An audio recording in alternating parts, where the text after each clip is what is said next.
La Vostra Llar Reig se encuentra en La Garriga, a menos de una hora de Barcelona, al lado de la estación de tren y completamente rodeada de naturaleza entre el Parque Natural de Sant Llorenç y el Montseny.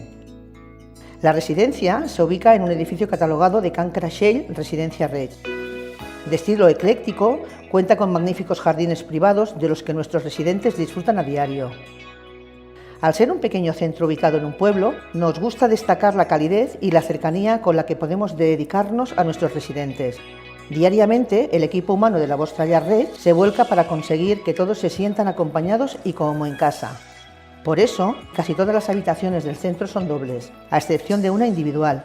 Eso hace que nuestros residentes nunca se sientan solos. Tener la compañía y conversación de los compañeros de habitación siempre hace más llevadero el día a día. Aún así, es importante contar con detalles que nos ayuden a separar y cubrir las necesidades de cada residente de una forma individual.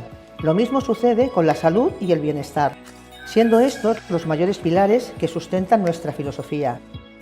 Disponer de médico, enfermera, fisioterapeuta, reflexólogo, psicóloga, podólogo, auxiliares, cocina propia con máquina texturizadora e incluso servicio de peluquería hacen en esta residencia un hogar que cubre al completo las necesidades básicas y extraordinarias de nuestros usuarios.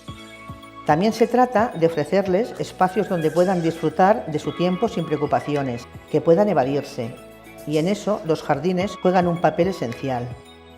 Es imprescindible que tengan actividades dirigidas donde puedan distraerse y mantener sus habilidades en activo, como son los bolos, las actividades físicas al aire libre, las manualidades o los talleres de estimulación sensorial. Del resto ya nos encargamos nosotros, un equipo completo al cuidado y servicio de cualquier necesidad o imprevisto que pueda surgir.